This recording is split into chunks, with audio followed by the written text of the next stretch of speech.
අද මම කතා කරන්න බලාපොරොත්තු වෙන්නේ ළමා සංවර්ධන අවදීන් පිළිබඳව. ළමා සංවර්ධන අවදීන්ගේ එරික් එරික්සන් කියන මනෝවිද්‍යාඥයාට අනුව පළමුවෙනි පුද්ගල සංවර්ධන අවධිය උපතේ සිට මාස 18ක් දක්වා කාලය තුල ඔබ විසින් කොහොමද අලුත උපන් දරුවෙකු සංවර්ධනය කරන්න කියලා තමයි අද මම කතා කරන්න බලාපොරොත්තු වෙන්නේ. මනුස්සයෙක්ගේ ජීවිතේ ඊ타ත්ම දුර්වලම අවධියක්. අනුන් මත Taman රැක බලා ගන්න දෙමාපියන් හෝ රැක බලා ගන්නා මත විශ්වාසයේ තබලා තමයි මේ යුගය ගත කරන්නට වෙන්නේ. හැම දෙයක්ම රැක බලා ගන්නා මතින් බලාපොරොත්තු වෙන අපේක්ෂාවන් විශ්වාසයන් අන් අය මත තබලා හිටින යුගයක් තමයි මේ උපතේ සිට මාස 18 දක්වා වන පළමු වන සංවර්ධන අවධිය. සංවර්ධන මනෝවිද්‍යාවට අනුව මේ පළමු වන සංවර්ධන අවධිය සංවර්ධනය කරගන්න පුළුවන් වෙන්නේ කිරි උරා බීමට මුල් තැන දීම තුලින්. ඉතින් උරා බීම සංතෘප්ත වීම තුලින් තමයි මේ අවධියේ දරුවෙකු මනාකොට සංවර්ධනය වෙනවා කියලා විශ්වාස කරන්නේ.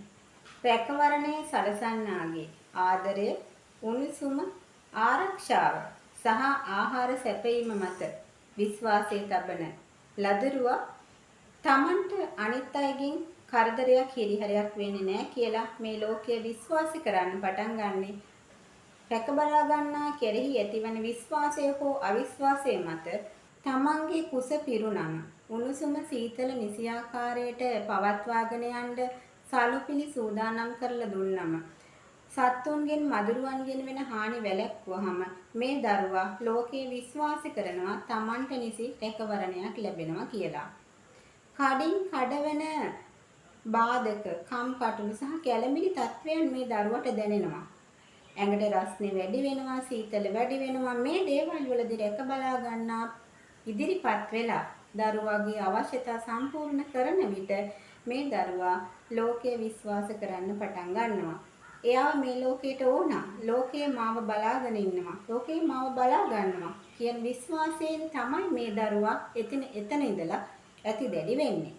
විවිධ කැළඹිලි තත්වයන් ඔස්සේදී දරුවට දැනුණොත් මගේ ඇඟේ තියෙන මේ වේදනාවට, කැසිල්ලට, දැවිල්ලට සහනයක් දෙන්න කෙනෙක් නැහැ. මගේ බඩගින්නට, කුසගින්නට එළියෙන් ප්‍රතිචාරයක් ලැබෙන්නේ නැහැ.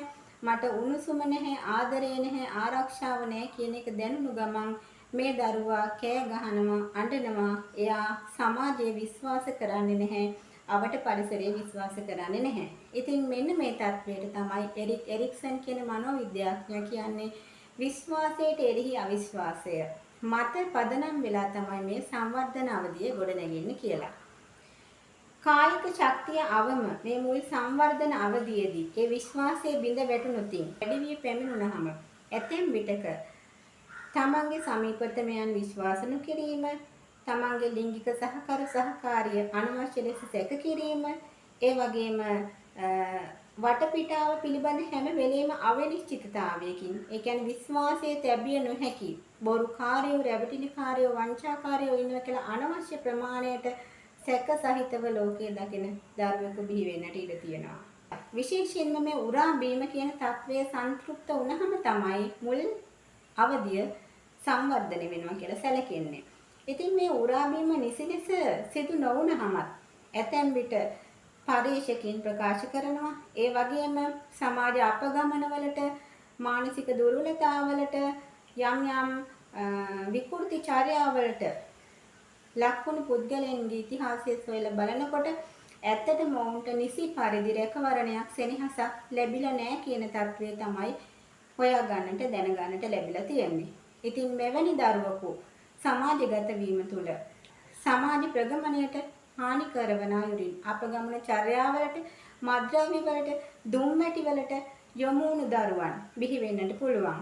සමාජයේ විශ්වාස නොකරන, සමාජයේ අගයන්නේ නැති, තමන්ගේ පවුලේ සම්බන්ධතාවලදී සැක කරන, තමන්ගේ බිරිඳව සැමියාව සැක කරන දරුවෙකු බිහි වෙන්නට පුළුවන්. ඉතින් පසු කාලීනව මේ තත්ත්වයන් වෙනස් කරන්නට අපහසු. නමුත් මූලික සංවර්ධන අවධියේදී දරුවා සංවර්ධනය කිරීම තුළින් ඔබට මහඟු සමාජ කාර්යභාරයක් ඉටු කරන්නට පුළුවන්.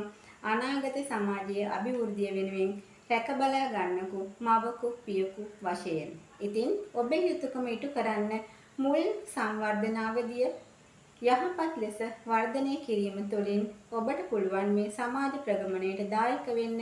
කිසිසේත්ම හිතන්න එපා මොකොත් තේරෙන්නේ නැති දරුවා ඔහේ තිබ්බම හරියයි කියලා නැහැ. මේ දරුවට තමයි නිසි පරිදි ආදරය, ආරක්ෂාව, උණුසුම සහ ආහාර ලබා දීලා ලෝකයේ කෙරෙහි විශ්වාසය ඇති කරන්නට හැකියාව ලැබෙන්නේ.